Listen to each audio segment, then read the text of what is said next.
ladies and gentlemen, we live in a world where I think it's safe to say people are always going to have pressure, stress, and they're always going to have their little getaways, their little escapes that they use day to day to just help them unwind, help them relax, help them get through, or that just bring a little bit of enjoyment into an otherwise turbulent existence. That's why I was excited to be assigned shares of BTI. Okay, I view BTI as sort of the yang to my Altria Group yin. Altria Group is domestic US. British American gives us that international exposure in that nicotine space. Okay, so I like the way it kind of balances each other out. I like the fact that it's, looking like it's at a pretty modest multiple, and that it pays out a lot of the cash they bring in to its shareholders.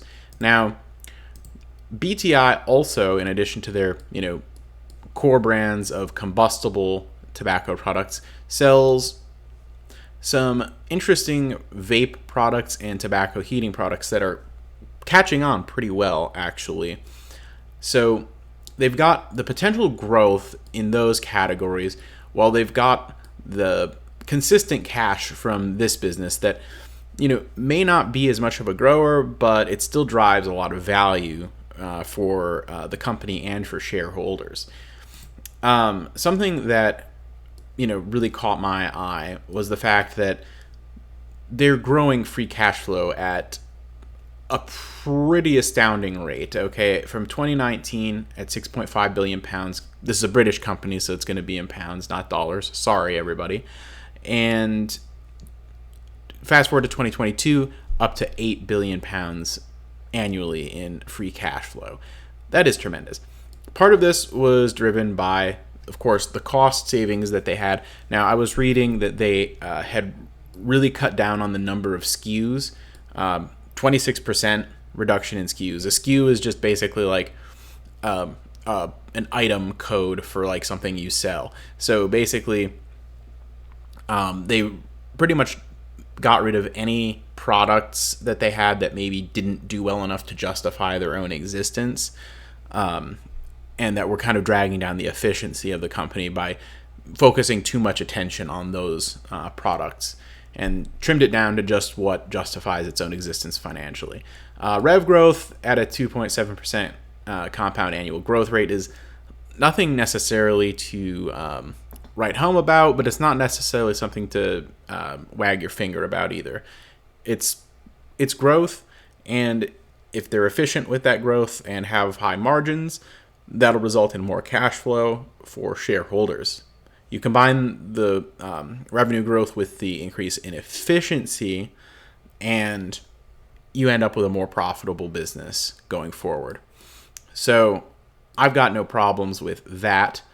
Now, another interesting thing is in 2022, they initiated a buyback program. Now, the graph makes it look a little bit more aggressive than it really was. They went from 2.294 billion shares down to 2.23 billion shares. Not really a ton of buybacks. I mean, it's just a little sliver of the shares outstanding that they repurchased. And one of the reasons that the share price, I think, got hit recently is that they did halt the buybacks. And people are wondering why. Is this bad news for the company? And that kind of thing. So I can't really say for sure why they halted the buybacks. It might just be, the economic situation out there in the world, maybe a little bit of uncertainty. Maybe they're thinking, maybe we better hold on to that cash just in case. It seems like it's mainly just like a financially conservative decision from management to do that.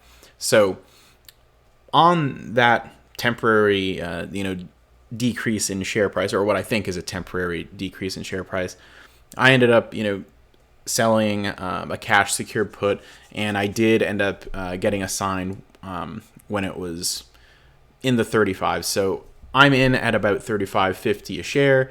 Current share price 36.50. Whoop-de-doo, right? Like, I'm not really looking at this as something that's going to, 2x or 10x or anything like that. That's not what I'm in this for. I'm in this for a company that consistently produces free cash flow, tries to grow the free cash flow, return value to shareholders, pay out dividends, do some buybacks, but I mean, I guess like I can't really count on that right this moment. But I think they will get back to doing buybacks at some point. Okay, because they are, I think at this point, pretty cheap compared to the amount of value that they're producing. And honestly, I'm really happy to have my 100 shares of this company, and I look forward to seeing what they do going forward. If you own any shares of BTI, or maybe you like a different company in this sector better, maybe you say, hey, Altria Group is your favorite. Maybe you like, for the international, maybe you prefer Philip Morris International. Hey, maybe you're into Imperial Brands if you like only the British companies. Let me know what you've got in the comments below. Also, give me those likes and subscribes to continue having these conversations going forward. Join the Discord and all that good stuff. Ladies and gentlemen, I am out of here.